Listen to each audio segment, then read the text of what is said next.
What is up, everybody? This is the RP Ginger here, and we are running session 23 of Storm King's Thunder. This session has been titled Darkness in the Sun.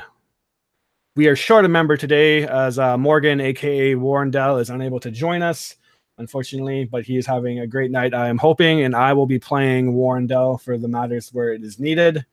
But nonetheless, we are going to jump into this. Sunlit, you stand stricken in the inn that you don't even remember the name of, the city of Luskan, the city of sails, the city that you believed was going to be this absolutely impressive, mesmerizing city. The sails are supposed to line the streets and it was supposed to be absolutely beautiful. But on this night, it is anything but that. The streets are filthy. This inn that you find yourself in is below moderate, to say the least. And even worse, seawater runs at your ankles. And as you look around, you see yourself standing in an ocean. You no longer see this inn. You see an ocean. And then in front of you, where the wall should be, you see an ocean running 90 degrees, like a wall of it in front of you. You look up. The ocean is above you. You're completely surrounded in this room that looks like an endless sea from all angles, no matter where you look. You're stuck there as this creature has exited your mouth. It's tentacle-like in shape. You're coughing it up. You're gagging endlessly, vomiting up this burning seawater. And as you do, you see it slither out of your mouth and start to bubble up and then wrap around and look you in the face. And this water tentacle monster has a toothy maw made of obviously like seawater and whatnot, but it has like this form to it that's actually tangible. And you see these red glowing eyes in it. You try to yell out to your friends and hope that they will save you, but you can't. Your mouth is filled with this water. And as you look, the beds that Octavius, Warrendell, and Livy were laying on rise these gray-skinned men with suction cups on their arms like that of an octopus's tentacle. They have these long tentacle-like fins on both sides of their head for hair. They're completely bald and look like almost, I guess, slimy and grayish and watery, almost like the kind of skin that you would imagine like a octopus would have. This like just slick, sticky, gooey skin. And they look at you, and as you look into these creatures' eyes, Sunlit, all you see is blackness. There is no iris. There is no people. It's just black, some alien-like life force staring into you. They've told you, and as they speak to you, they speak in your mind and say that they are taking you to the deep, Sunlit. They are taking you to your master, and they are taking you to a better life where you can serve the great Slarkathal. What do you do as you're standing there? Okay. Well, first off, can I talk? Well, as you do so, let me just double check. So I'm not ripping you off. Wait. And even more importantly, can I breathe?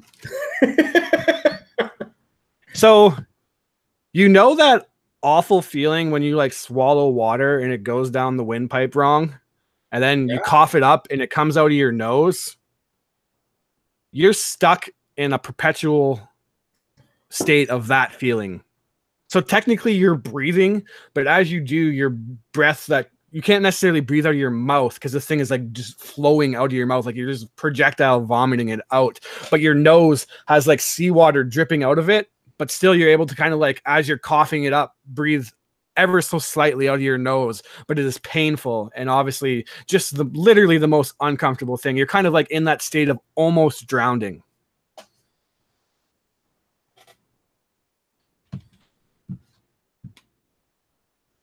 Okay.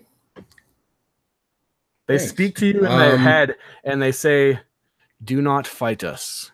It will only make it worse. We will take you to a better life. We will take you to a better purpose." She looks to see if her pack is there. Your pack? Give me a perception check. Actually, fuck it. Yes, you do see it. Okay, cool. Can I walk, or do I have to like swim? weirdly enough, so this kind of like almost like Inception like scene that you find yourself in, you're just surrounded by oceans that are the ceilings, the walls, and the floor. It's only about ankle high. It does seem to be kind of slowly rising up as you just hear like this constant sound of running water. But right now, you can very easily walk. All right, so she walks over to where her bed would have been and the pack is, and picks it up, and attached to it is her new favorite friend. Her comma whip or whatever we're calling it. As you bend over to pick it up, one of the voices says, "You do not need any materials where you're going. Leave everything in your possession behind. Leave all the memories of those you know and love. For there is only one that you will know now."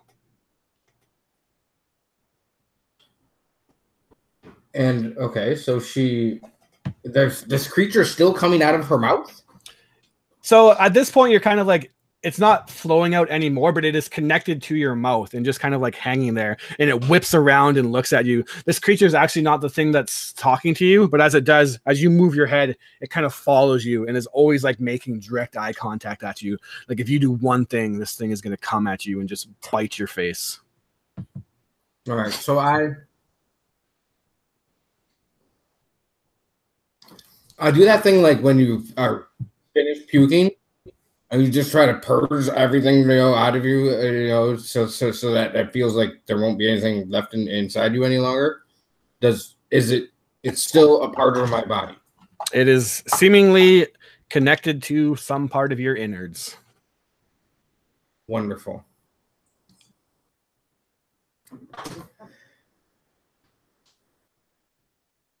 All right. So I attempt to talk back to those guys. All right. As you try to talk, you struggle to do so. It's more of like coughing and gagging. But what you think, they communicate to you telepathically, so you can think back to them. Yeah. So then, when that doesn't work, that's exactly what she does. She very frustratingly says, "The material possessions in which I have are not important to me besides this one." And I pick up the comma whip and I hold on to it very strongly. "If I'm coming with you, I'm bringing this with me."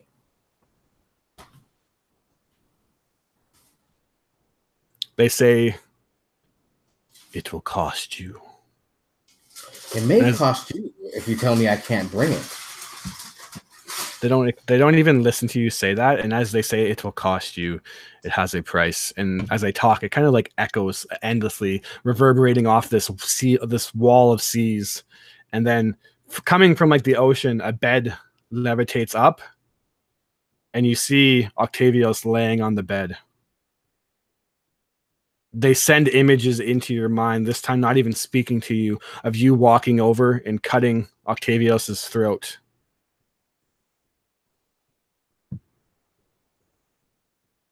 It has a price. I'm not interested in the way in which you are trying to charge me. And I grab the comma whip by the comma side of it, not by the bludgeoning side. And I hold the comma to the thing that's coming out of my mouth, right next to where my mouth is. So you're like pushing the comma like kind of against this thing's like neck or whatever, I guess. Yeah, you know what I mean? Not breaking skin or anything like that. Mm-hmm. I don't really want this thing in my mouth any longer. And as I notice, you guys do not have them in your mouths. So I think I'm going to remove it. And she tries to smile with the thing in her mouth still. It's a horrible sight, to say the least. Yeah, sure. Doesn't even make any sense that you should be able to do such a thing. As you threaten, I guess, the sea below you starts to grow angry, and you see what's it called? Typhoon? The circular kind of like draining of the sea or whatever. Is that a typhoon? Or a cyclone or whatever? start to spin around one of these Kraken priests. Whirlpool. Thank you, Dan. Whirlpool. Yeah. What the hell's a typhoon then? Typhoon is a huge water. It's created by an earthquake and a huge wave. Gotcha. All right. No, so tsunami. Right. There's a storm. We're just bad at life right now. A whirlpool starts to swirl around this creature, and the waters itself, the room, start to gyrate. They grow wavy, and they say that nothing you do can change what's about to happen. See, not so sure about that, sir.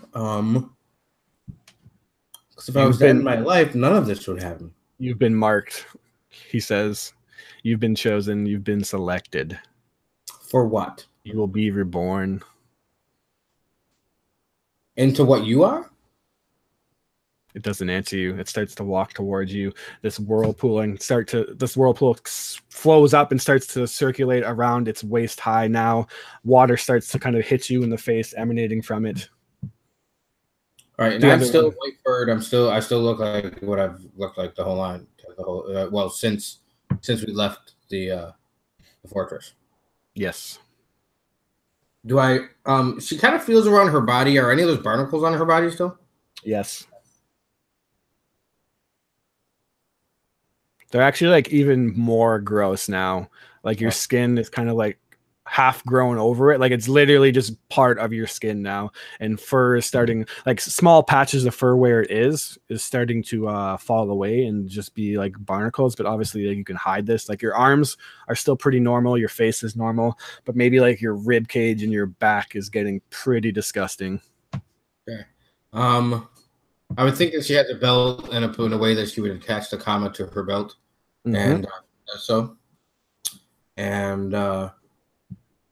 she looks at the thing that's staring at her, that's coming out of her mouth, and says, can you go back in?" It doesn't.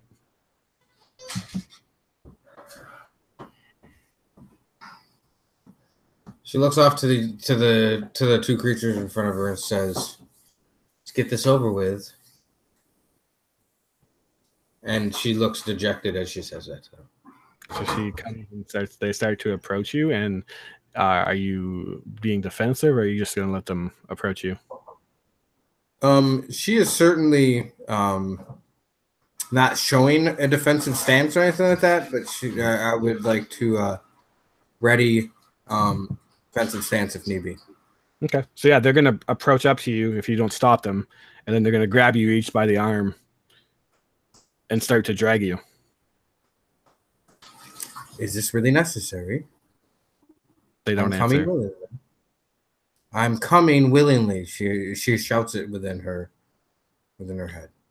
The slithering creature in your mouth whips and glows red and then stares you in the face angrily. What is your problem? She says to it. Do these things speak? Actually, I don't think they do. It seems like it knows what you're saying, but it doesn't reply. Looks at you really menacingly. Livy, what are you dreaming about right now? Sweet Livy. Oh, geez. What is she dreaming about? Oh, I can see that she is wandering through woods, and for a while it's very much what was that basically? Why are they familiar? And at some point, there's that feeling of there's a threat, something's chasing her, and so she's kind of that heartbeat is starting to race, and she's suddenly finds herself just running. There's these unknown shadows that are pursuing her, and she has no idea what they are, where they're coming from, and right in the moment where it just seems most bleak, like she might have to succumb to this darkness that is pursuing her, she stumbles out into kind of a semi-clearing in which there are these two great trees that are 20 feet high. They're like just kind of aspen looking, and they're somewhat intertwined. And as she just kind of comes out on this, it's like as though this darkness that was trying to get her just dissipates as she's just kind of staring there, like she knows these trees, and she just kind of approaches them and ends up finding herself sitting down and like talking among them, and uh, she'll probably wake up to that just kind of fleeting, like, what was that? Why was I talking to trees? So Absolutely. Your mic's kind of doing something crazy. It sounds like something's like hitting it or something like that. But we'll say that before you wake, this fleeting feeling of like being chased or whatnot, and then you find these trees and there's a moment of serenity where you calm down and sit. But the area that you're running from, this forest that you find yourself in, you hear a distant boom of thunder. And then the clouds grow dark and stormy. And then you hear the sounds of like crashing waves. And then and she'll cling to one of the trees. it doesn't make sense because you're in a forest, but it sounds like you're right next to a beach. And as you watch, you hear this like surging sound of water running. And then in an inexplicable kind of like only something that can happen in a dream, the trees around you, not the trees that you're sitting beside that you're holding on to, completely like melt away into the ground. And then you're now on like this beach desert island, this small kind of like one piece of land where the two trees are, and you're beside them and you're sitting, and the water starts to rush up and completely surround you. You look in the sky and a crack of lightning comes down and hits the water in the distance, and it starts to run off and it starts to run up and get closer and closer to you. And then you just get the sense that something is bad. And it's this very like inexplicable, clearly you're in a dream. You realize that something's wrong and you know that you need to wake up. Okay. Do you do anything? Imagine as the thoughts kind of start playing out, just like, you know, like, I gotta wake up. This is the dream. This is the dream.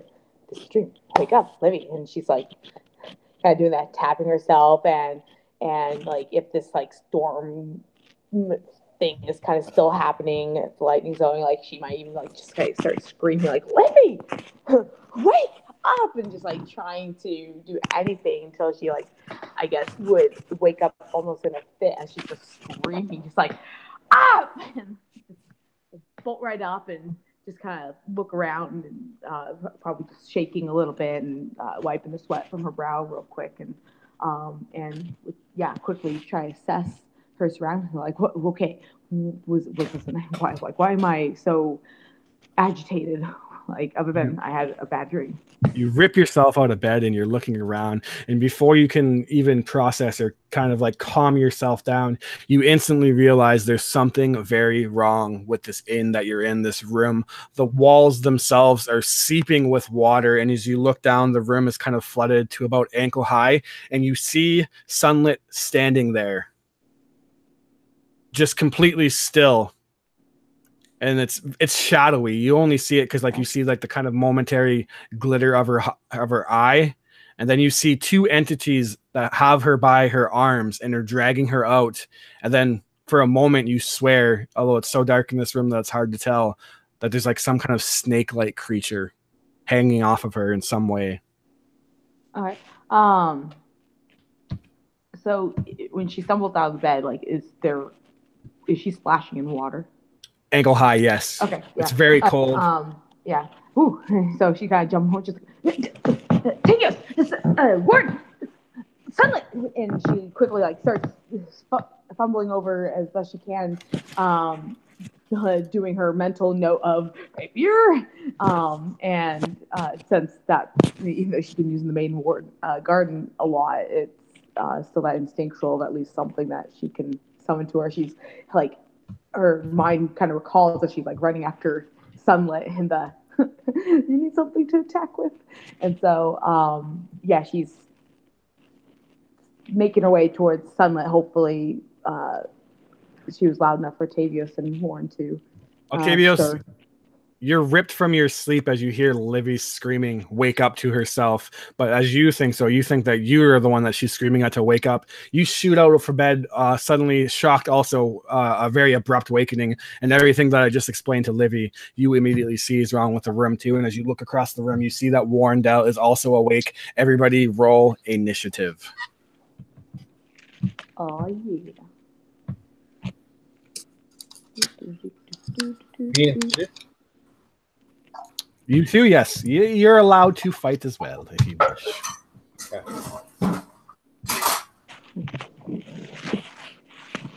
All right, let's do this. I got 18. Oh, not 20. Hey, 18 for Livy. Put it under the. Nice job, man. Son of a bitch. Warrendale rolled a 20. I don't want to go first, though. All right, so Warren is the first out of bed, surprisingly, and he just looks absolutely. He's not one that you know in your travels likes to be woken up from his sleep, but he shoots out of bed and he's cursing like, "What the hell are you yelling at, Livy?" And then sees what's instantly wrong. Actually, like running. Yeah, and then past him. he stands up and he rips out a firebolt at one of these priests that have Sunny on the arm, and he rolls a definite hit and gives him some blasting damage as arcane fire shoots from his hand and slams into this creature. It kind of like the water that it's standing on, instead of walking or falling back, it's like the water kind of catches his feet and like he levitates back in the water, almost as if he's on like water skis or something like that, and then stabilizes himself. That is it for Warrendale. So Octavius, you're up next. Octavius jumping up, being ripped from such an intense experience. One would almost not even call it a dream. Already understanding that someone was in some form of danger, and not exactly realizing what these entities were that is dragging away his friend, or what's going on with Livy, or even anything that's really happening. I'm going to lean forward and I'm going to use Death Ward on Sunny.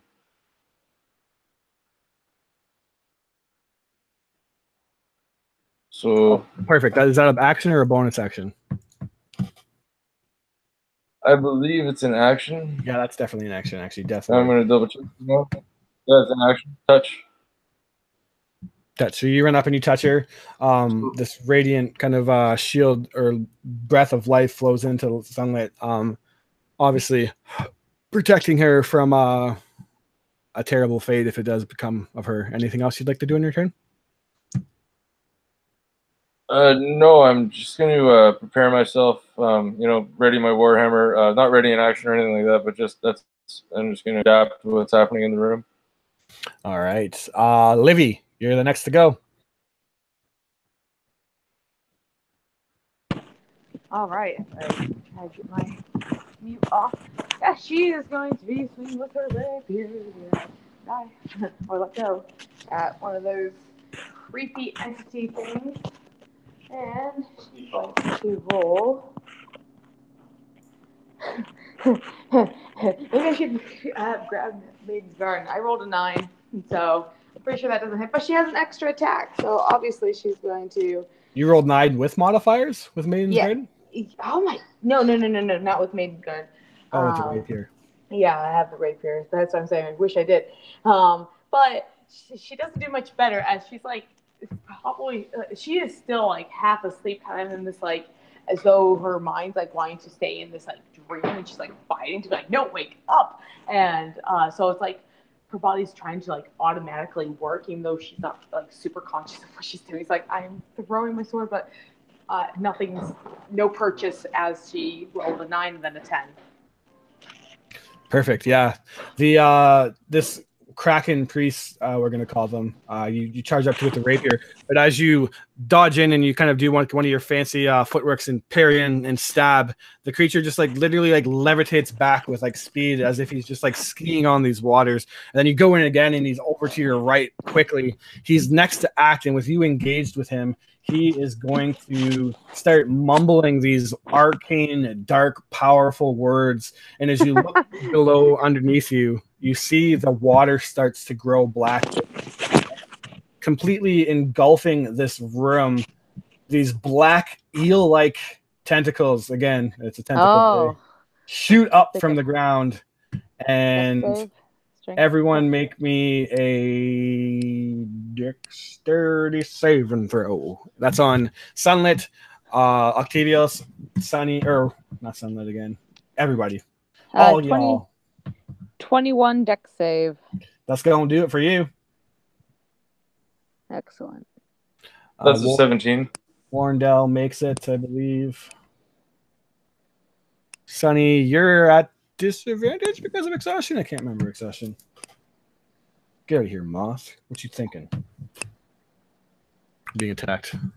You're on mute if you're trying to tell me your death save or your dex save.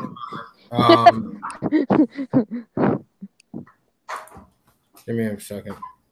No worries. You take a second, sir. Exhaustion. Disadvantage on ability checks only, so it's not actually a save.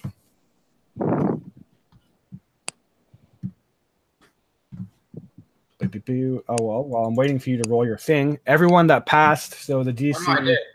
What's that? I rolled it. Okay. I got a 14. 14. Oh, yeah.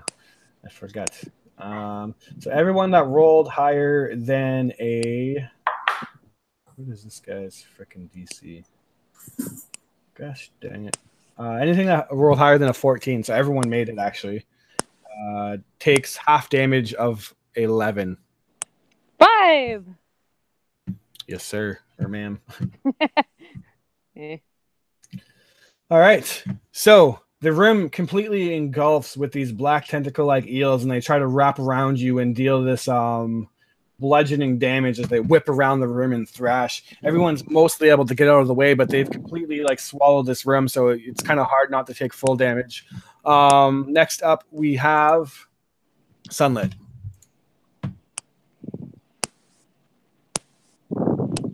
Your mic is making a clicking noise, Mary. Sorry. All right, hold on 2 seconds. I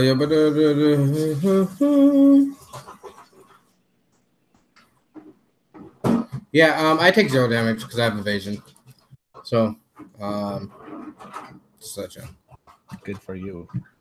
Good for Sunlit, who's going to do something that's a little strange, and she's going to not attack anybody, and she's going to turn around and face her friend, who the closest to her is Livy, and I'm assuming that thing that's coming out of her mouth also turns around with her. Yep. Livy, you see a horrible water-like snake monster that's glowing weird, reddish, kind of slimy energy protruding from Sunlit's mouth. Yeah, she just has this face of just like, oh my gosh, like it's not necessarily disgust, but definitely horror. Just like, you might be screwed, but I'm going to do my best to save you. Yeah, and she just kind of wrestles her arms away from the two of them, not in any way of being aggressive, just to have use of her arms again. And she continues to let the movement of them take her with her, and she just puts up her two hands, as if, to say, stay type deal thing. And then at the very last instance, just does a little wave by. Because she knows she can't talk. You know what I mean? Yeah. So she cocks her head, just kind of her face goes from horror to what? Are you serious? And kind of that bye, wave back. At the end of the turn, I turn around and am subservient to the priest again. All right. Next up is how much? So you didn't move then, right? I moved in the fashion of letting them still guide me. Okay.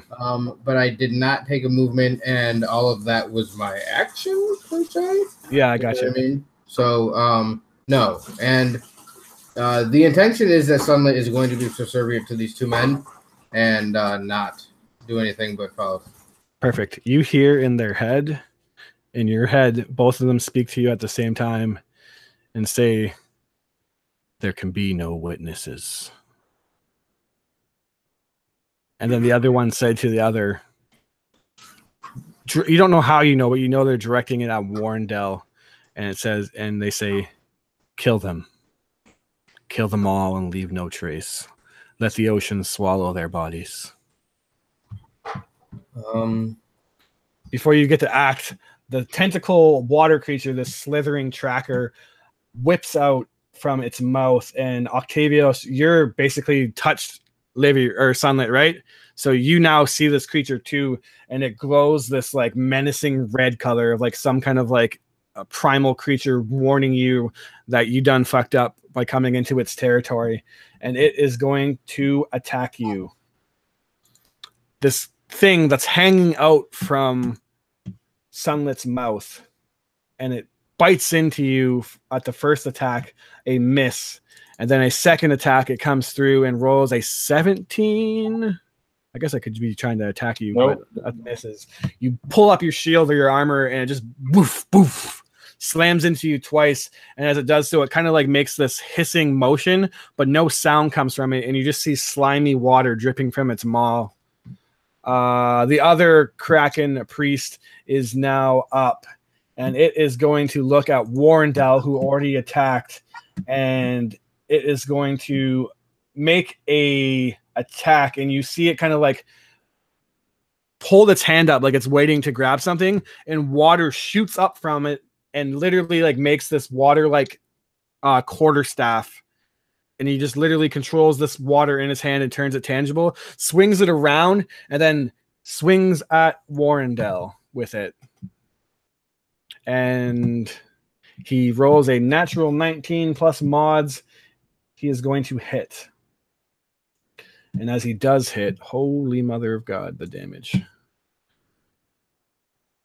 He does 40 damage to Warrendell. And as this water quarterstaff hits, it's literally like a boom of thunder directly hit Warrendell and smashes into him and blows him out of the window and into the streets. And you just see a hole in the wall where this creature hit.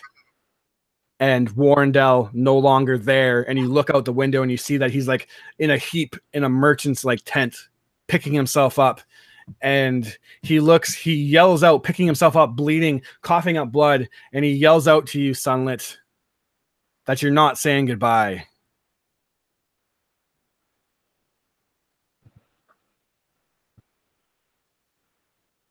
Wait, he said what?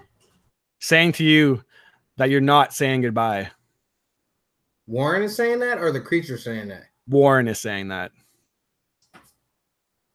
Then leave and take them with you. Next up is top of the initiative, Warrendell.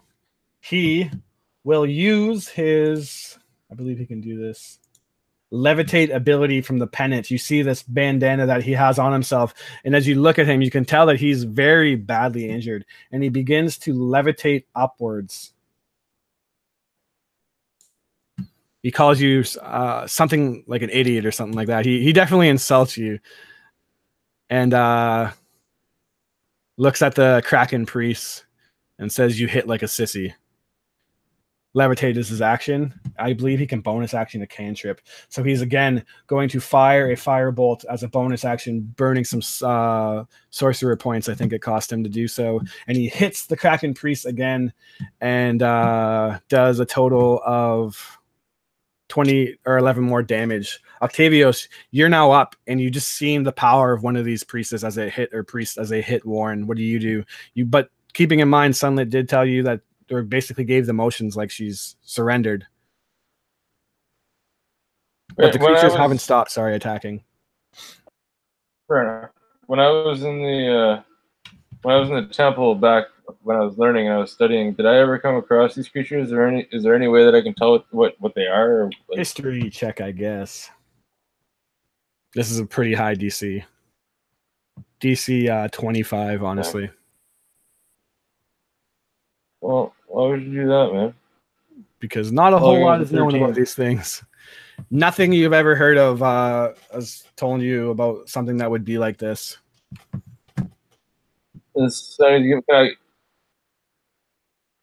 Octavius would, after searching his brain and not being able to figure out if he's ever read anything about these creatures, Octavius would try to communicate it.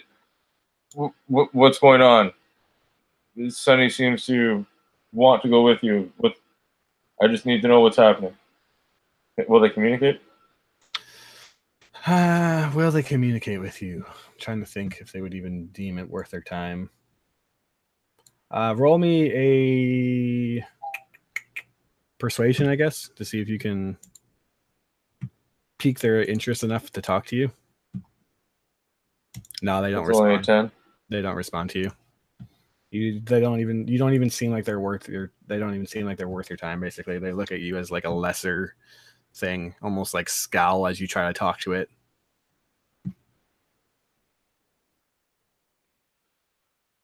Black tentacles whipping around from the rim. I believe this is actually, let me look at it, but for the duration, the tentacles on the ground when a creature enters it,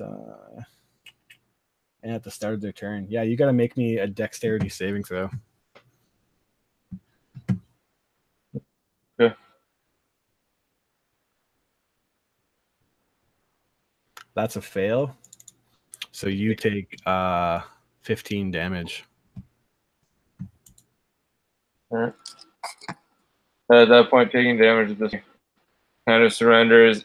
The one that attacked Warren,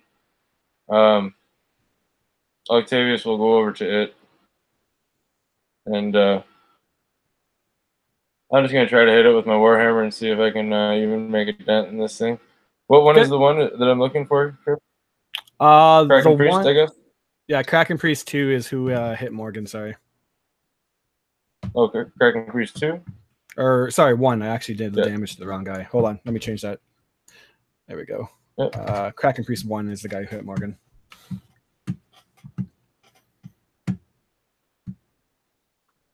That's a mess, I would imagine.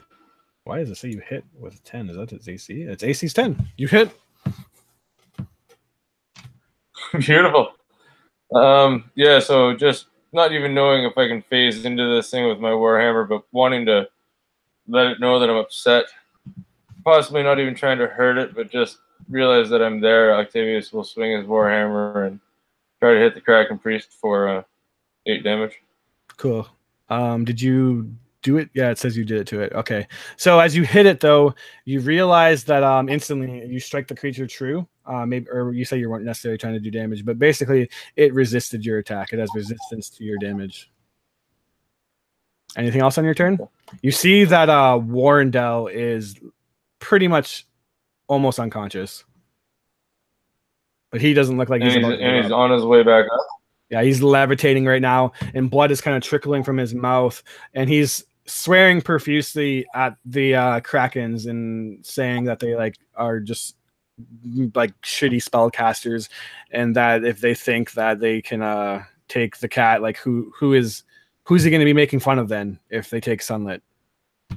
All right. Yeah, as a bonus action, I'm gonna have to probably cast Sanctuary on Warren just to see if I can hopefully deter 1 or 2 of their attacks before it becomes a problem. Very cool. All right, Livy, you're now up. You have that moment where you see, like, in Sunlit's eyes that she looks like she is surrendered and is waving goodbye to you. But nonetheless, these horrible creatures do not seem to be stopping their assault. So you're just very confused as to why Sunlit would be okay with these people taking it away. And make me a dexterity saving throw as the tentacles, as you're trying to figure this out, one of the tentacles whip towards you. Okay. Dex save of 15. 15 is a good, so you take the half damage of a total of 7. Okay. And I think at this time, after she kind of takes a little bit of a battering, she just kind of looked at Sunlit once more, like, hearing what Warren had said, but she would, more importantly, just like, is this really what you want?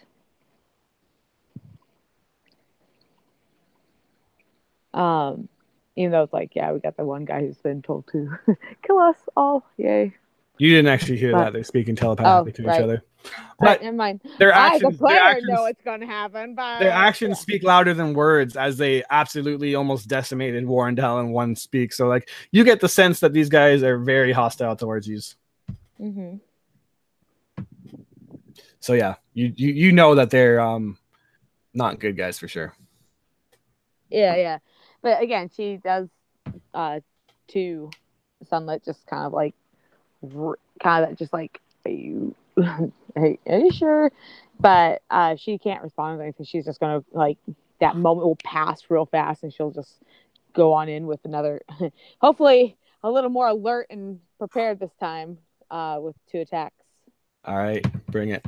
So, and are you attacking the Kraken priest that Octavius is swinging at, or the one that hasn't been really attacked yet? I really like that. Well, she'll go help Octavius, just to like, in the sense of take one down faster. And look, I rolled a 14 for my first hit and a 19 for my second. 2 hits. Excellent. And we got minimum damage for the first one, 4, and then 9, so 13 points of piercing. All right. You're hitting with the rapier, so they do resist this since it's not magical. But nonetheless, you do some bloodying damage, or almost bloody the creature. All right. Anything else on your turn? I believe that's it. I think Livy's now starting to go, I really should take the time to bond with Maiden's Garden. So hey, this is so much harder when I don't have Maiden's Garden with me. it's like, wow, I have not been fencing in a while. I need to go back to school. But yeah, I love you, Rapier. I love you so much, but I have a new love now. Anyways, that's all for her turn. Right. The second Kraken priest is up. Sunlit, it speaks to you, and it says, "Do you like to see your friends hurt?" I do not, and I would actually prefer if you can you hear me? Yes. Okay. I'd actually prefer if you'd let them go, and you've gotten what you've come for. I will leave this weapon here if that is a good trade-off. It says to you, if this creature could laugh, it would, but it doesn't. And it says, you will leave everything that ever made you who you are here, including your friends. And then it looks to you kind of in the eyes and then makes its way over to Octavius, who just basically ran up and swung into the other Kraken priest with a warhammer. You can see that Octavius doesn't see the second guy coming up, and he again holds his hand out, and one of these staffs of water forms in his hand, and then you hear like the energy kind of emanating up as he swings and does an uppercut towards Octavius. Oh my God, Octavius, I'm sorry. I rolled a natural 20. This is not going to feel good.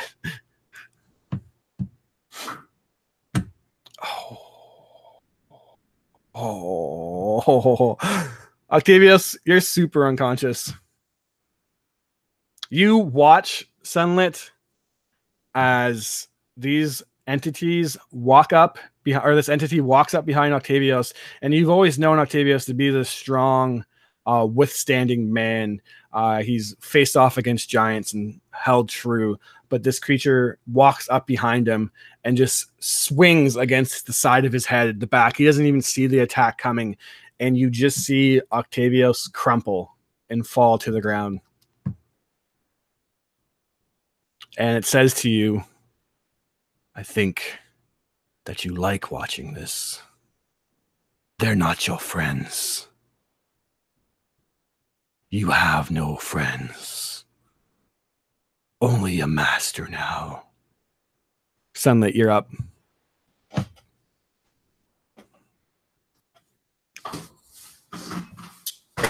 Okay. So, Jesus Christ. So, feeling dejected, having a fucking snake thing coming out of her mouth, being still guided by these two entities. She rips her hands away from theirs if they're still kind of holding her. Yep. They're not, but they're kind of standing around you. But still kind of, just rips her arms away from the area in which they were. Okay. And looks to her friends, sees Octavius laying on the ground, sees Warrendale looking like he's near death. And then the angel of the blonde-haired girl stood in front of her. And puts her head down to the ground, takes the comma whip off of her side, and drops it to the floor.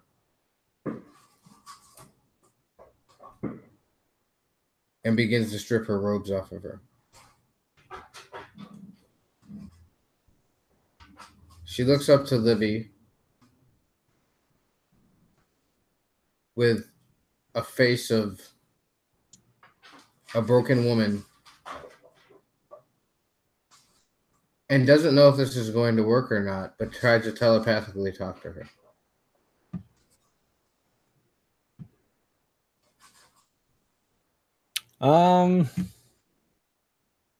You don't really have any way to talk telepathically. Well, I just wasn't sure if it worked because of what the situation I was in. You know what I'm saying? Like, trying to talk to Livy, yeah. I try to, and it doesn't work. That's yeah, fine. it doesn't work. Yeah, and that's fine. So yeah, Livy has no clue what you're trying to say to her. As you watch your friends, one by one, just get the shit kicked out of them by these entities. Yeah, and she finishes stripping her robes off, and she just has on whatever the tabaxi wears as undergarments. She's not going to strip those to have a little bit of modesty, and looks to each of the entities and says, "You have your prize, and you have knocked one of my friends unconscious, and the other is near death. That girl there will no longer be a threat to you. Please, let's leave." And she starts walking in the direction in which they were starting to move. And if they don't turn around and give like an indication that they're going to follow her. Mm-hmm. Give me an insight check. Yeah.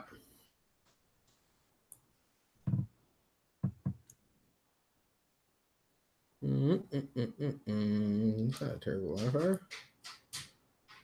one. 14. As you plead to these creatures, you get this feeling that they're different from you or anything you've ever met. And maybe that's why it's so alien or hard for you to understand. But as you talk to them, they do not feel emotion. They do not understand the term mercy. You look into their eyes and you can tell that they are not going to leave this room until they murder each and every one of your friends.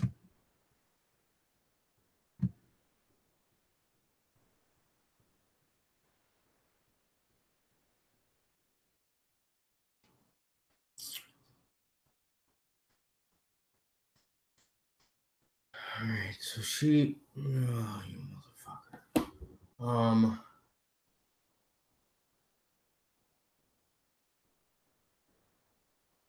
Told you you're gonna hate me this session. Yeah, I fucking hate you real bad right now. Probably the best reply you could give.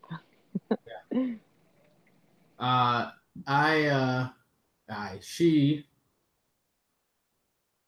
knowing that that's the feeling of what she's feeling, use my special movement and stand right in front of Olivia. All right. And with like a defensive stance where she's not going to let her injure that girl any longer. So you're going to ready in action 2. Use a defensive stance, yeah. All right. So basically, aid Livy then in dodging. Hold on a second. I know she got some shit.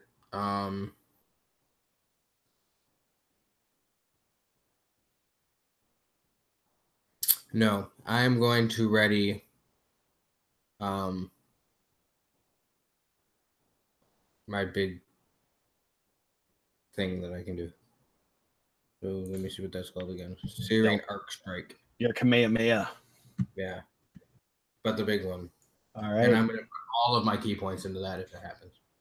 Oh, shit. All right. Interesting. The thing that's connected. But like I said, now I'm standing in front of Olivia, who I believe is the one that's the closest to us, right? Yes. There's one that's going to be right after you going towards Livia for sure, as Octavius has been defeated. Warrendale is like on the brink now. They theoretically shouldn't be able to see Olivia behind. Yeah. You know what I mean? Yeah. So that's it for your turn. You're just readying that action? Yeah, I'm ready in action, and if it looks as if it's going to attack Olivia, then I'm going to let go of that spell. All right, very cool. Give me a second here. The slithering tracker that's connected to your mouth is actually not in range of, or how close? I shouldn't have said this now, but how close were you standing to Livia? Well, I guess I would have to be close enough to shield her body. That's what I'm trying to do. You know what I mean? Yeah, okay. So then this thing would be in range then, and it's going to try to attack her. Livy rolled a 10. Misses. All right.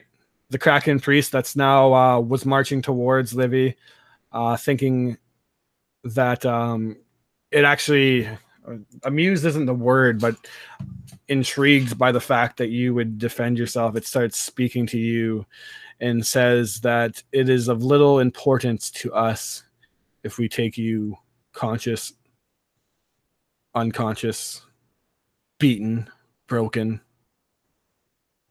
It doesn't even really matter if you're alive. Get out of the way. There's nothing you can do to save them now. And there's nothing you should do. You should be honored. You're going to serve a great master very soon. And it starts to walk towards Livy, which spawns your attack. All right. Is this the one that's already been injured? Yes, this is the one that's been injured. All right. Yeah, I'm gonna blast. I'm gonna look about the room as for a moment. And you see her fur kind of stand up on end, that she still has left. And her body glows a little bit. And she does kind of do a fun little martial arts maneuver. And out of her hands comes what looks like pure light. And I am going to roll this. Burning hands, I believe, is just a thing, right? Because it's burning hands. Okay, that's a dexterity saving throw for Mr. Kraken. He super duper fails with a 9. Yeah, he fails.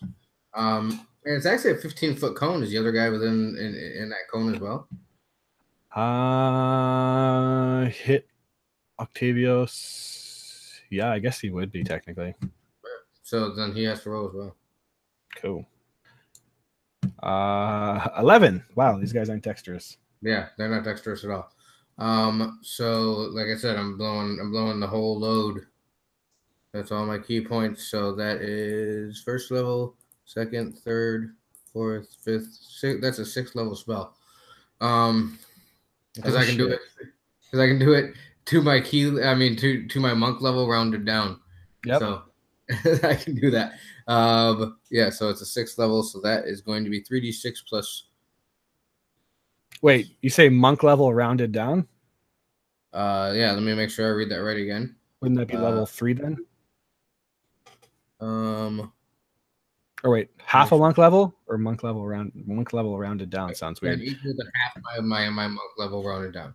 So I can do 3. Yeah, I can do 3 extra. Okay, cool. As much as it sounds dope. So second, third, fourth. Okay, so I still do have 2 key points. How nice. So it's 3d6, 46, 5d, 66. All right. Clap them back, Sonny. Clap them back. Yeah. So now how do I select more dice? Right click, pick it up, left click, then right click 5 times to get 6 dice. Right click will add a dice every time if you're holding a dice.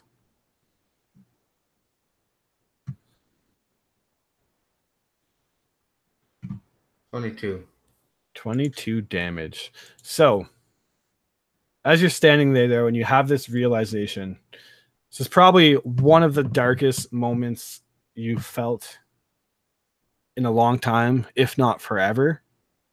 Mm-hmm. You feel weak. You feel helpless when you realize that these things are going to kill your friends, and you've been so exhausted. You haven't slept in what feels like an eternity, and you're wet and just disgusting.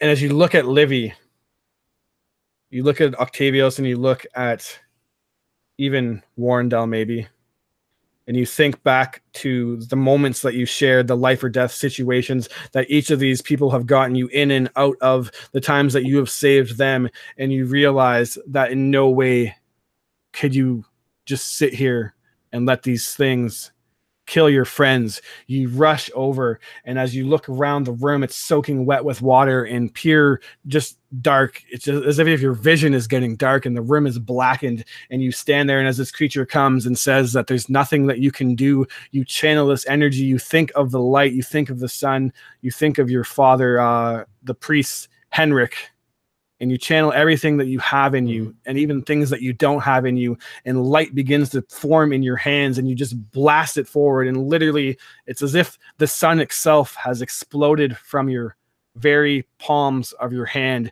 and completely illuminate this broken room, and the light streaks out into the sky, the darkness of the night, and into the sea, blasting through, lighting up the sky momentarily. This 15-foot cone shines so much brighter than that, as you are the sunlight in the darkness.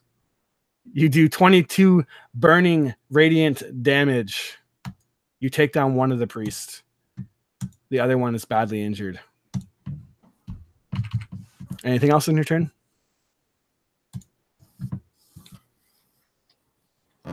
That wasn't my turn. That was the beginning of that priest's turn. Oh, yeah. Fuck. Well, he's super dead now. Good memory, though. Yeah. Thank you. So his action doesn't get to go off. Warrendale is now back up.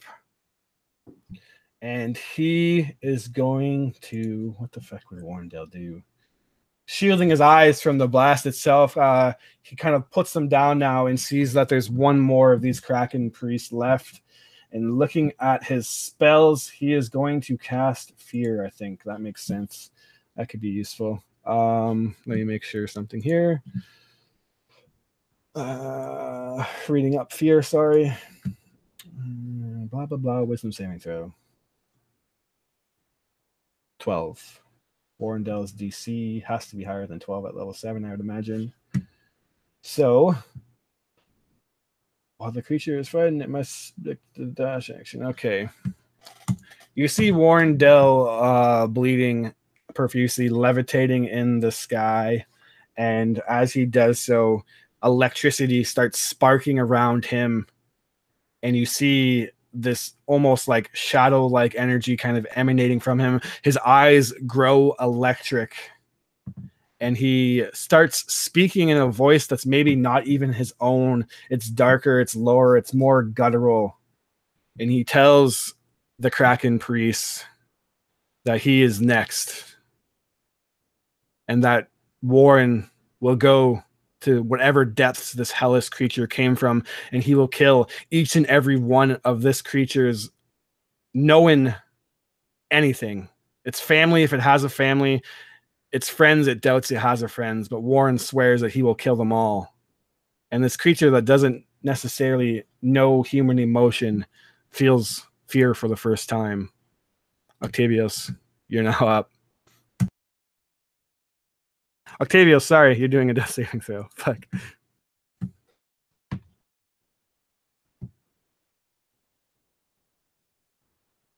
You rolled a... Wait, what'd you roll? Durable? Does that let you do? Is that a durable thing? I think you get a cool durable thing. I don't know what I got, but yeah, your fantasy grounds is saying. So let me look up durable real quick. Sorry, I think it might help you out with death saving throws. Maybe. No. Why is it doing that? Oh, did you roll a hit dice? You rolled a hit dice instead of a death saving throw. That's what happened. Death saving throw. Sorry. Is right, yeah, no worries. Right next to that, you see death saving throw, and there's a little dice icon. One fail. I'm not trying to second. Doesn't that ring do something for him? That ring does a lot of things for him, but save him from death. Not right now. Don't think it does anything for him right now. All right, Libby. You thought, as you looked in Sunlet's eyes moments ago, that when you looked into there's a moment where you got the feeling that she has maybe lost all hope and has given up. But as you watch Octavius be slain, you see your friend Sunlit give up, and you see these creatures one by one just dismantling your parties. Maybe you feel a bit that it is kind of hopeless, but then you see the display that Sunlit just gave off. What do you do on your turn? Feed off that radiant energy and just like, heck yes, let's do another 2 attacks with 17 and 18 to hit. So that's going to be 11 plus 7. So 18 points of piercing damage as she just leaps in to the aid to attack the priest.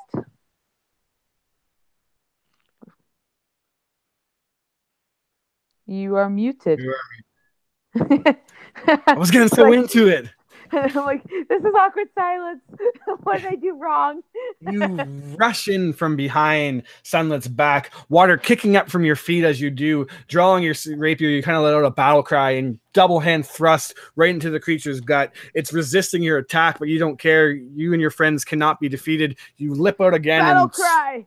Strike across 9 damage because it resisted it. The creature is bloodied almost, but it is now up. And it is feared. Hello. Sorry.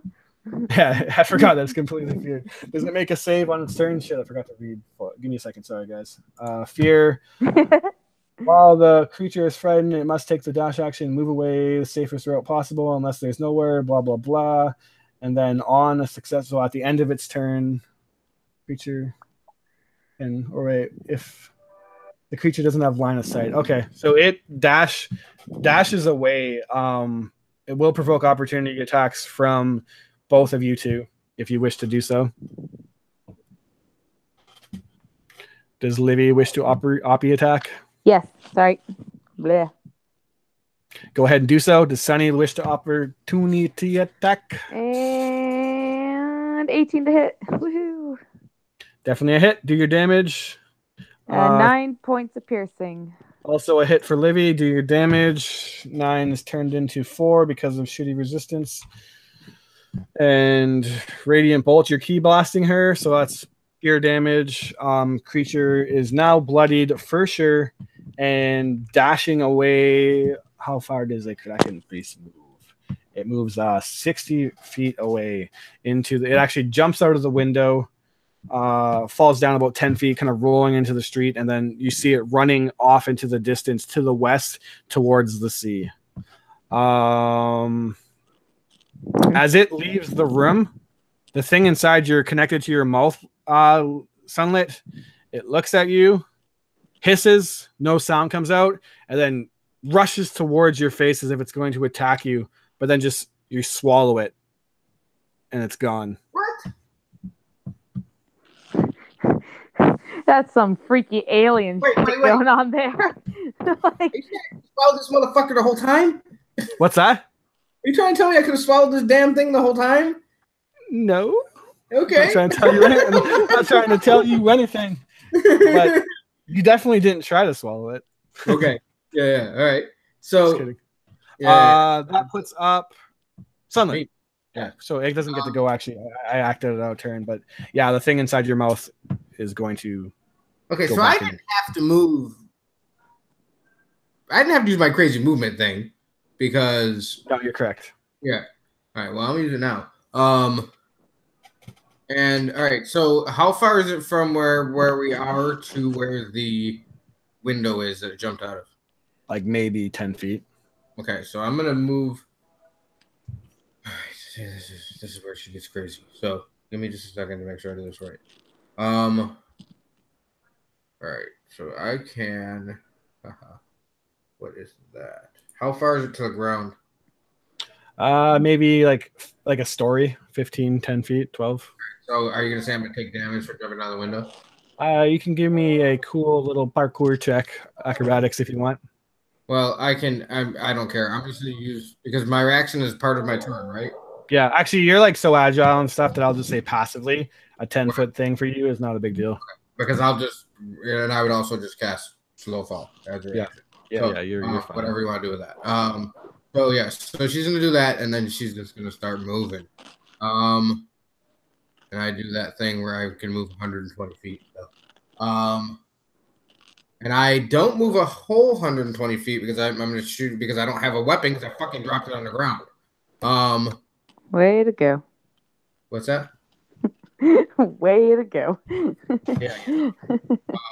But I do have key points and I do have arc strikes. So I'm going to shoot my. What is that noise? It's like somebody dying. I think it's The a dog. doge. Yeah. Okay. 15 hits. I know you already told me 10. So, Yep. And then I'm gonna blow another key point and do 2 more. Cool. So I'm just gonna do them all. Pew pew. Yo, yeah, that's gonna hurt. Come on, give me a nat. Oh, it's not a nat. Okay, so I'm gonna roll 1. Oh, that's a 1. That's shitty. 13.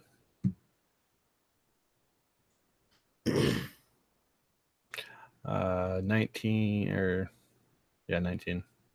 Okay, and because I know that it can talk to me telepathically, I'm gonna see if I can still do it to it. As just a little, thing. Okay, what are you saying? There's no reason to try to escape me any longer. Remember, you said my friends were useless, and I disagree with you. It looks back at you momentarily and it says, "We will be back." And we'll be ready. Anything else in your turn? I like this idea. Sorry, just to retcon ever so slightly because I said I wasn't gonna use all that movement. I'm gonna get in front of him. Because I can move so fast. I can move 120 feet. Okay. So I'm gonna get in front of him just out of range of whatever that was. What is the range of this? I think it is 60. I can easily get 60 feet in front of him. Okay. You just make sure. No, that's not what I wanted to hit. Sorry. But yeah, go ahead and do the next person because we can do it. Yeah. 30. Sorry. So I moved 60. Cool, cool. Actually, I didn't have to use the thing because I can move 60 feet. All right. Warrendale's up now as the Slithering tracker has retreated back inside of you as the host. What the heck is he going to do? He levitates into the room now with the enemies gone, you chasing after him. He curses that this stupid cat is always getting us into trouble. And then he looks at Octavius and, Octavius, get up. And as you don't move, he kind of comes over to you and apparently doesn't have any potions on him. So he will make a medicine check. Which he's not very good at, but stabilizes you nonetheless, as he rolled an 11. So Octavius is stabilized at 1 HP, but unconscious for a total of 5 hours, unless someone heals him. Yeah. Livy, you're now up. Can I ask you one quick question, Chris? Yeah, you can. Because I'm the only one that sees this guy at this point. How bad does he look now? Real bad. Pretty fucking bad. Pretty bad, yeah. The remaining guy looks pretty fucking bad, right? Yeah. So there's the one priest that was left ran away. Okay. 60 feet, dashed into the streets and heading to the ocean. But then the road runner, Livy, just or not Livy, Sunlit just zooms out of the room after it, and you probably immediately in your vicinity lose focus of the creatures. But if you wanted to go chase after it, you probably could track them down. I was thinking she would kind of go take that moment to grab Maiden's Garden, actually, and take aim. All right. Would I be? Are they still 60 feet? That should be still in range for a crossbow. Yes. Oh heck yeah! I can't remember the range, but I know that they're pretty far. Let me see if it's at disadvantage at least, though, because it won't take me very long to look up. I can look it up on your character sheet, actually. Livy, inventory, Maiden's Garden has a range of 80 feet without disadvantage. So they're in range. So 22 for the first hit. And her first one. So 9. But still a miss. Yeah. Maiden's Garden first miss ever. Right. It's there's a little bit of that back or knockback or whatever. And so as she's whipping around, her feet were just slightly off. But anyways, she 10 points piercing. 10 points of piercing. All right. And we'll say lightning was the element of choice. Well, it's I guess it'd be lightning then. Oh, is it? Just kidding. I was like, gosh darn, it's drawn all over again. I'm going, they're water types. Lightning.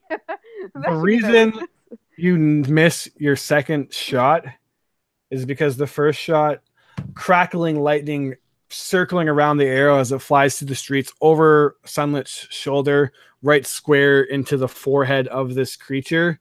It momentarily jolts there and then just lets out this horrifying scream that no living thing should be able to make, and then just explodes into a puddle of water on the street. Oh, nice. I see just the second shot going off. She's like, wait, where'd it go? And this is seconds after Sunlit is we'll be ready. And then crackle lightning arrow to the head. That's awesome. I like that. Sunlit, it's your turn. Make me a Constitution saving throw. Of course.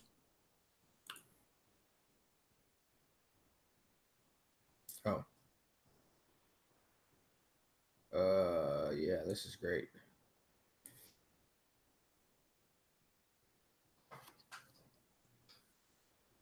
You, Livy, go to yell out to Sunlit. Just so many questions. You need to ask her what the hell is going on, and you're trying to run up to her and yell, or maybe whatever you're doing. But you see Sunlit crumple to the ground. Sunlit, you momentarily fall unconscious and gain a second point of exhaustion. So bad. Yay. It's okay. Livy will hoist her up and probably think about calling out to one now, but it's like, no, he's probably heading out to you. So I got her. I can totally. Oh my gosh, she is part cat and big. As you bring in the like unconscious body of Sunlit and Warrendale's kind of over providing medical care to Octavius, Warrendale just looks to you and just says something along the lines of like, "What would these two do without us, Livy?" Yeah. Do you have any idea what those things were? Ugly fuckers. Yes. Yes. And I think even for her, she would just kind of take a moment to really like ponder and Says something like, with a two, she has not read up on anything like that. I always knew that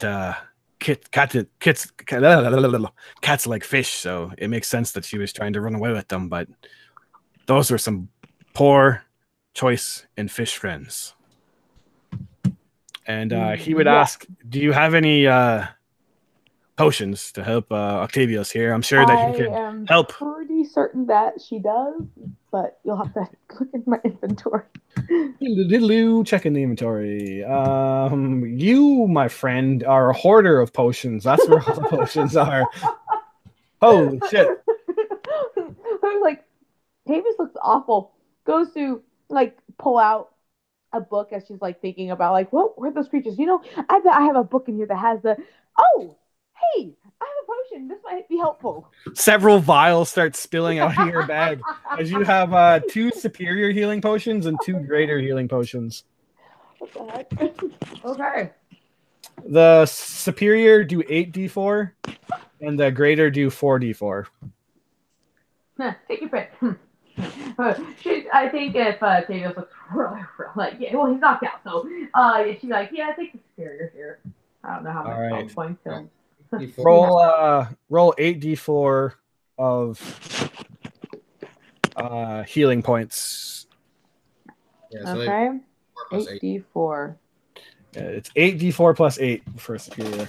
And I'm going to mark that off your... 1, 2, 3, 4, 5, 6, 7, 8. And plus 8. And you, sir, get 25 health points. 25 healing to you, Mr. Wren. Welcome back. Man, are you ever sore, as you don't know how that creature hit you with a water staff, but that was the most painful water staff you've ever been hit by in your life. Oh, thank you. What were those things? Not a clue. Though. Sonny's shitty fish friends. Wandell says. I guess with the potions and whatnot, would Sunlit register as like needing a health potion, or is she just like passed out? You can medicine check, and Warrendale would say something along the lines of, maybe you should do something, Octavius. Surely you can help this feline out. Don't know if you're a veterinarian or anything, if your powers work like that, but... All right, 13 for medicine check. 13? Uh-huh. 13's enough for you to know that she looks very bad. There's no wounds on her. There's no broken bones.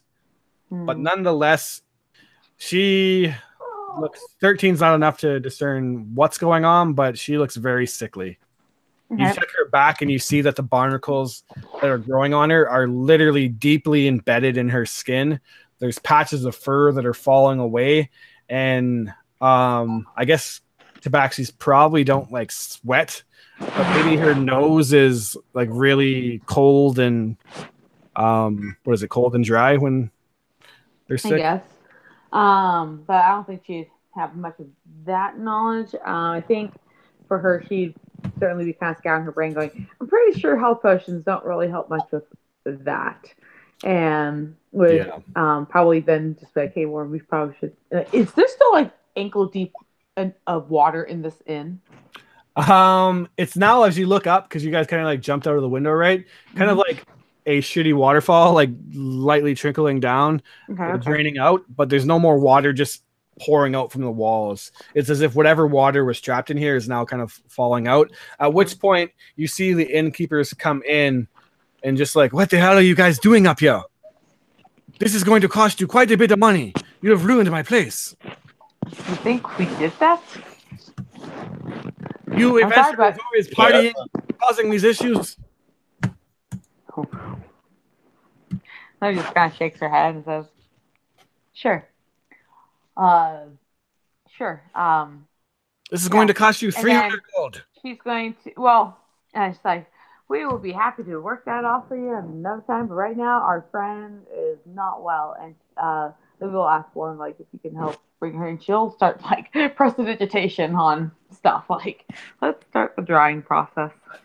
Yeah, so you're just like prestidigitation, a little flick of water kind of goes off in one area. Oh yeah, she's expecting this to probably like take hours to get even to a somewhat usable condition of it's not wet. All right, Octavius, this is maybe something more in your department. Warren Dell thinks at least. I think I'm gonna try to cast protection from evil and good. Interesting. Yeah, that'll do it. Protection from evil and good. Let me see. Until the spell ends, one willing creature is touched and protected against a certain elemental or creature type. So you have to choose aberration, celestial, elemental, fiend, fey, or undead. Which of those are? I'm gonna go with an elemental right now. Elemental. Okay. Interesting. These look like they're made out of water. So, although that was a really good idea, seems like it has no effect. All right. Then I will take a second, look at Sunny, start to wonder what in the world might be possibly happening. You two can already cast a death ward, so yeah, you can make a medicine check if you want. Yeah. Wow, really? Hopefully it's a good roll. 25. 25? That will do it. 25. Interesting. So, strangely enough to you, I don't know how you character would know this, but what's the word I'm looking for too? It looks like she is severely dehydrated, I guess. But at the same time, she's like soaking wet. She smells really like the fresh ocean, like seawater or like salty, I guess. And as you kind of touch her skin, that does seem damp, or maybe you touch her nose and her nose has a bit on it, and you actually like notice that the water, like she seems to be emanating salt water.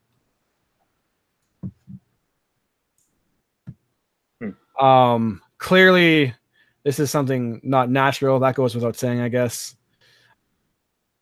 And with a 25, you put it together that thing that you've seen coming from her mouth is living inside of her and basically draining her of her like nutrients and health.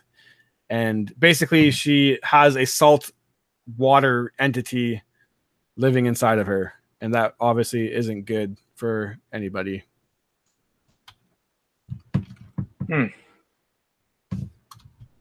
trying to figure out what would actually do anything to help her that I haven't. I don't even have poison.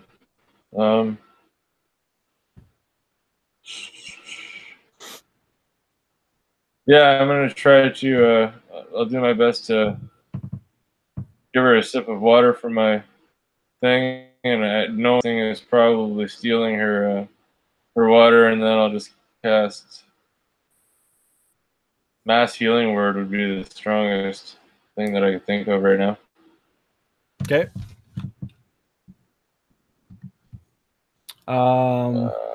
You can roll the healing. The healing's not going to matter, right? Because she's full healed. But I will say that at least brings you, Sunlit, back to consciousness. But as you come back to consciousness, you wish that you weren't, because your body feels absolutely terrible. You feel like you have the worst flu ever, basically. Your entire body aches. You feel soaking wet and cold, but sweaty at the same time. You feel like you're going to vomit at any moment, and you feel like you have no strength in you as you're second level exhausted. It struggles for you to even like lift your head now, but in terms of gameplay, you're actually just second level exhausted. Wonderful. She wakes up and the shudder's awake, and first thing she does is check to where her mouth is, and the entity, that snake thing, isn't out there, right? It's not out there. Yeah.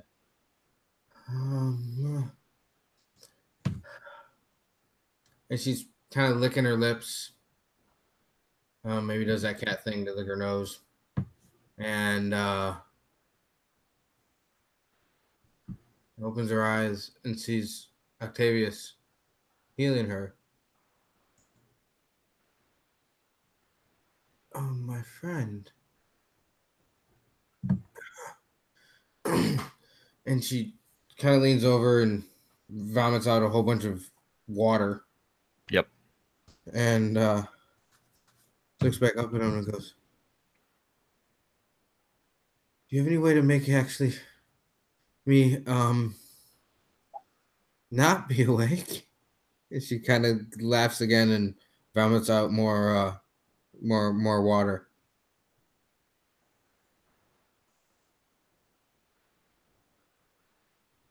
What is happening to me, Octavius?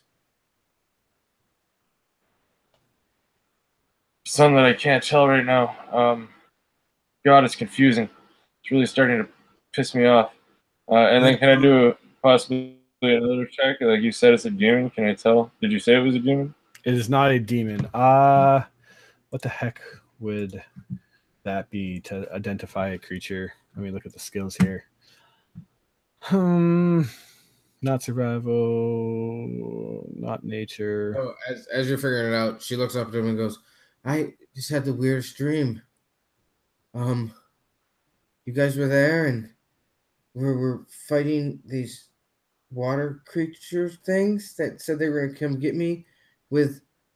They worked for a guy," and she purges water again. Slakarellis or something. She's kind of fetal positioning it at this point. I'm gonna say. I would Go ahead. Sorry. I would do my best to remember the name, but Sonny, it's gonna be all right. It wasn't a dream. It all happened, but it's gonna be okay. Just let me try to figure this out. You tell me what skill you want to use, as I don't necessarily have a good one in mind, and maybe it'll help you, or maybe it won't. I'm gonna try to use my history, because it's all the books that I have in my past are all I can do for study with. Cool. I like that. Makes a sense to me. 15. 15. All right. Strangely enough, it's like watery but gelatinous nature. Gives you like the sense that it's almost like an ooze-like creature. It's kind of weird though, because you've never heard of oozes taking a host and like living inside of them. So clearly this is something that isn't a normal occasion for sure. So you know that it's probably obviously a bit beyond your reach, and you'll need to look somewhere else for help. Yeah, I would communicate to everyone. We have to go. Warren, we have to bring her somewhere. Wait. Was there something that came out of my mouth? Yeah. We shouldn't talk about that. Don't think about it. You get a gurgling sense in your stomach, Sunlit, and then you swear you feel like something's just swimming inside your stomach, and that's just a terrible feeling. Yeah. And she kind of retches a little bit and grabs her abdomen. There it is. Oh, what? Didn't somebody in the town say that there was some really good clerics or something here? I did forget that you rolled a 25 on your medicine, eh, Dan? Or Octavius? Yeah. Earlier, One thing that you do get the sense, and I don't know if you just forgot or if maybe it's not something you want to do, but you know that you have that ring. And it does let you do some things that maybe would help her. I was just thinking the same thing. Okay. I know that I was trying to figure out the best way to take this suffering onto myself. So you could use the ill matters burden if you want. Yeah. Octavius, after a while of scrambling and the answers there, he would look to his hands and he would realize he had the ring on. As he would start to pray to the ring and call upon Ilmater's burden and use one charge, I'm going to transfer the disease or sickness as a bonus action. Touch creature and transfer whatever disease or status effect hinders them. Perfect. So give me a con save first of all.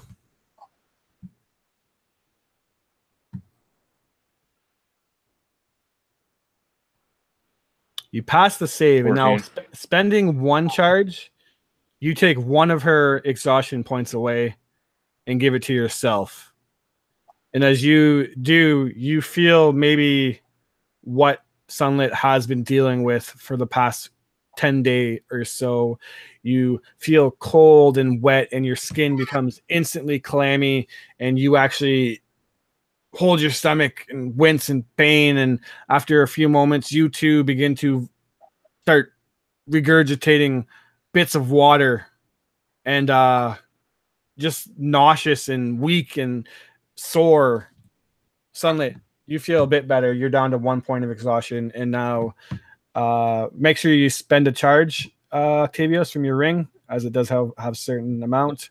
And you have taken 1 point of exhaustion away from her and taken it to yourself. Where would I that wouldn't be good enough for seeing his friend still tired. Octavius would have to spend another charge and take both points of exhaustion from Sonic. Con save again. Okay. This could be dangerous if you fail. Duh. Dan, you're currently at 3 levels of exhaustion right now. Explain to me what that feels like to Octavius, actually. This is a cool moment to give you to use the ring. Octavius's armor feels thousands of pounds heavier. The dampness that he feels inside his armor almost is like an ocean. It's cold, deep to the bone, dark. He's itchy all over from what feel like these barnacle growths coming out of his arms and chest, ones that he can and can't get to.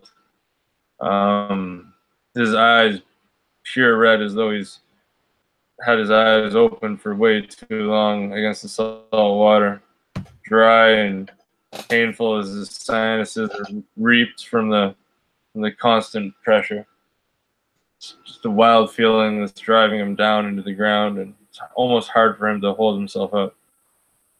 His balance is gone. At this point, he's sweating so much from the horrid feelings that his hair is soaking wet. Not doing good.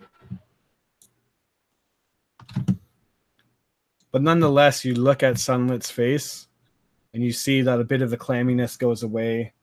She takes what seems like her first breath of fresh air in a while. Sunlit, I know you said be right back, actually, but she feels better than she's felt in many days. And in that moment, Dan, the absolute terribleness that you feel, you know you've done Ilmater's will. and taking some of this burden off of one of your friends.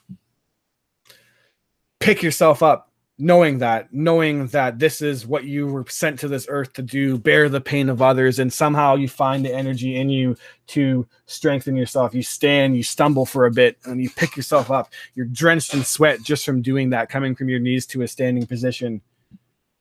And then you look at Sunlit and know that this is temporary, that something is still wrong with her and something still needs to be fixed. And although you will take what burden you need to do from her, you know that if you don't fix it, that taking this burden from Sunlit will inevitably kill yourself and then kill Sunlit if you don't fix it. What do you guys do? I imagine like an hour has kind of went by now as the innkeeper is just like drilling Livy over and over again, saying like, you're gonna have to pay, like, you've the water damage here, blah blah blah, the whole. And with you spending an hour, if the keeper was seriously doing that for an hour, I feel like Livy would probably look at the keeper and be like, "Do you not see me working? You keep nagging me at this. I'm gonna start paying you or charging you to nag at me." He says, nagging? You say that I am the one that's nagging. Look at my wall now. There's a big hole. That is supposed to be a window, not a hole. You don't say. And she's just like, I just find how you are talking to me as disrespectful. Like, yes, there's damage, but disrespectful, you say. I find the way that you treated my window disrespectful. And I agree. And I have agreed to pay this back, and I am working at it. Please take a breath. Go for a walk. I am fixing this problem. I will leave, but I will be back. And do not think that you will get away without fixing every single last board and pane of glass that you have smashed. I cannot stand these adventurers. You come into these places and you think that you can do whatever you want with them and make up these haphazard excuses, these fairy tale excuses that these octopus creature men have came into the building and did this hole. That is ridiculous. Livy's like ready to start retorting back, but she's like, octopus men. And she like, as soon as the innkeeper's like out of the way, she like drops and goes to a party real quick. Like, guys, this isn't the first time that this has happened. And then she'll be like, "Oh, Sunny, you look a lot better." And oh my god, oh, he did the thing, didn't he? Oh, Tavius, he should sit down if he's not already. Davis would be standing strong, realizing that all of the suffering he's been putting himself through nightly for this ring is finally starting to pay off, as he can stand during this horrible feeling that he has. Oh, Livy does not understand, but she admires Tavius's heart of gold. Yeah, so I think that at this point, Sunlit would sit up into a sitting position, knowing what her friend just did for her. She looks up at him and goes, "The masochism in which you feel is unlike the God that I follow, but to each their own, and thank you."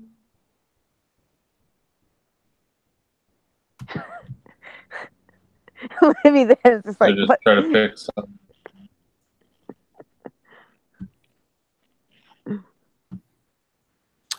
I will mention that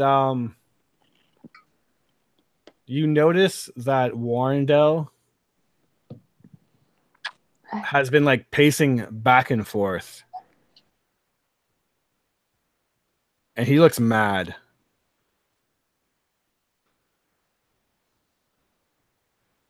Are you okay, my friend? And then I'll go cure some wounds. Kind of shakes you off. I'm fine. Am I inconveniencing you with this, here, Warrendale? Do you think this is something I chose upon myself? looks at you, and he says, I always knew that you were a little kitty cat, but I never thought that you would be a pussy. You fucking coward.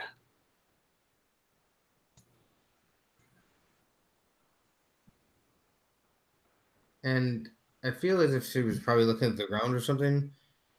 And she raises her head up very slowly and looks at him and goes, I tried to go with them. But You tried to surrender. You're a coward. I was trying to save you, you worthless. Save me. I was fine. I was whooped their asses. You've seen me. I made him run away like a little bitch. But you were the one that was also trying to run away like a little bitch. But the other thing is, you are. Warrendale, you're going to stop talking, is that between Olivia and I, we're the ones that eliminated him. Is that true? Yes, it is, because you're not talking as usual whenever something is true. But if you think that I'm a coward for trying to save my friends, maybe you don't know what friendship is really like for me. Looks at you and says, maybe you're right. And kind of leaves. Yeah. And she would look at her other two friends and say, apparently, as crazy as it sounds, because we all saw it, but those two entities that were here to get me or retrieve me are going to try to take me to another entity named, she thinks for a second as I'm looking up. Slarkrathel. Slath. I don't know. Slarkrathel. Yes, that word. And I'm to serve it? And I don't know what that thing that came out of my mouth was, but it seemed to have... I don't know what that thing is. Am I misremembering things? But when we were in the village that we're supposed to be helping, didn't they talk about that there's some very powerful wizards or something in this town? Is that correct? You remember that there is a organization called the Arcane Brotherhood, and they are currently inhabiting a building called the Host Tower, and that is the leafless, clearly arcane architecture or edifice that is the building in the center of the city, and it just looks like a tree with no leaves and is just clearly odd in its design and magical. Yeah. Okay. So she would. What time of the day is it? Is it in the middle Nighttime. of night? Yeah, it's you guys were trying to sleep, so you still need to sleep for the rest of the day or night. Sorry. It's now that we spent an hour, it's probably like going into like 3 a.m. Okay. So I think it's kind of. I'm not trying to do in your discussion or whatever, but she would suggest that we try to sleep off the rest of the evening, and in the morning we should not do anything but go there, because I don't know how much more help I'll be able to be. And then she purges water again. Yep. Does anyone else want to do anything before you guys go to rest? This is really gross. Right? Isn't that word? I'm instructing how to spray it. Well, Octavius collapses to the floor in exhaustion. Yeah, clearly. If he's got 3 levels of exhaustion, man, he's rough right now. He's rough. All right. Anything else you guys want to do before you go to rest? I feel like Olivia's going to keep like cleaning as best she can, and then she's probably going to go check out the kitchens and see what they have in the ways of cooking equipment and such, and probably start getting breakfast ready for the day. All right. You're not gonna sleep. No, she's going to keep true to her word and whatnot. And even though I'm sure the innkeeper came back and is just chewing her out, and yeah. Yep. So okay, so just to let you know what Sunlit is doing, if you know Octavius has collapsed, Warrendel's run off or whatever he's doing, she doesn't go back to sleep. okay. And she sits onto whatever the bed was or whatever, and kind of pushes it into the corner of the wall and sits there, holding her common whip and praying to her three gods. All right. I hate to be a dick, but roll me a con save at disadvantage. Yeah. Just kidding. I love to be a dick. I know you do. Remember, you're just here to try to kill us.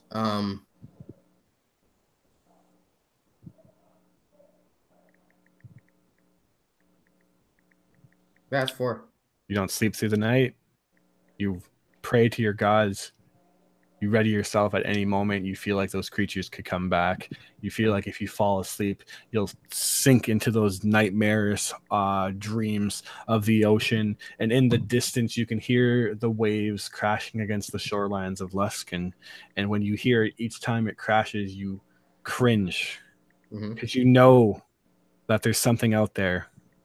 Slarkathel. And he has decided that you are his possession now. And you know that people will come for you. Not even people. Horrible entities. And you know there's something even worse living inside of you, draining your life away. Another point of exhaustion. Sunlit. So I'm at 1.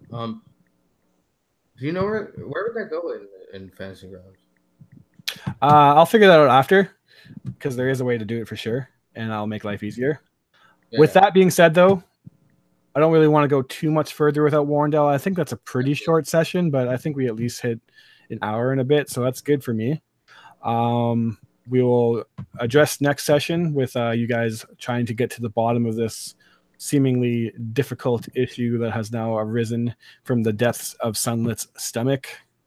And until next time, guys, I know that was probably a pretty tough session to swallow, pun intended, but nice job, everybody. And until next time, see y'all later.